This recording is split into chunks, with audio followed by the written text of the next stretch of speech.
hear it in mantra-esque fashion, seemingly 24/7, from industry analysts, both reputable and disreputable alike.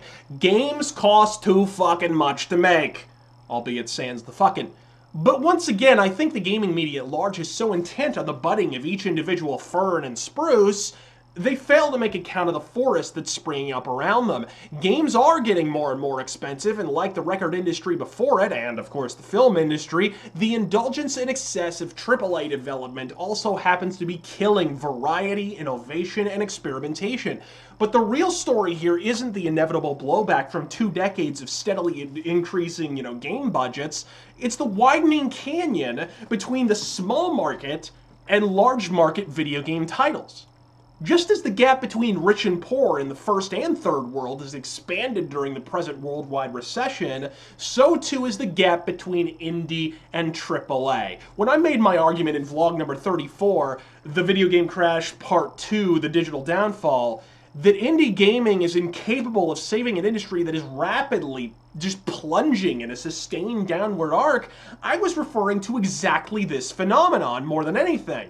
Look, Minecraft is a cute concept, folks. FTL is great. Surgeon Simulator, The Cat Lady, all these little indie titles are brilliant in the way that they turn their smaller budgets and limited tech into an advantage, or creatively masqueraded as an aesthetic choice. But let's peel back the curtain and face the fully nude cottage cheese truth here, folks.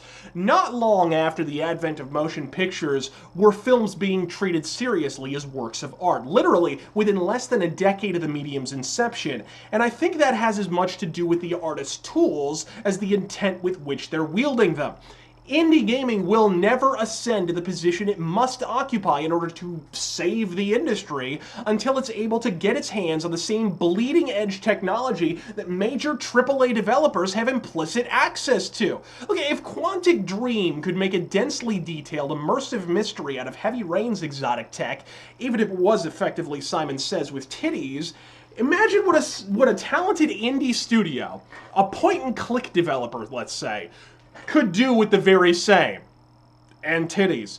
When that happens, gaming finally takes the next quantum leap it's been sorely needing and begins cultivating the same excitement it inspired the end of the 90s, folks. But unfortunately, even with Kickstarter's, rabid devotees contributing seemingly endless coffers, that's simply not a viable solution at present. Indie gaming as it stands is an amusing diversion with some creative experimentation, but it lacks the raw technical muscle to truly take the industry to the next plane.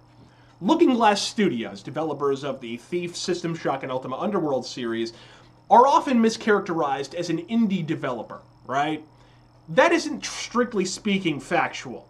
Adjusting to elevated development budgets of today, Thief the Dark Project was actually a very expensive game to produce by 1998 standards anyways. They built the game's dark engine from scratch, and that costs, okay? Thief wasn't an indie game. It was a AAA indie game, and that's why it was able to push the entire industry forward as a result. The exact same was true of Deus Ex, except it was made with a heavily modified version of the Unreal Engine. The game was still expensive by the standards of the day, people. AAA pulls in big money, and indie gaming is an amusing counterculture diversion for pretentious fuckbags like myself, but it's only when the two meet that sparks fly and the industry moves the fuck forward at last. But with the space between the two now widening to a chasm, the improbability of that builds by the fucking day. But to whomever manages to clear the expanse, Evel Knievel style, the first round's on me, motherfucker. I'm Razor Fist.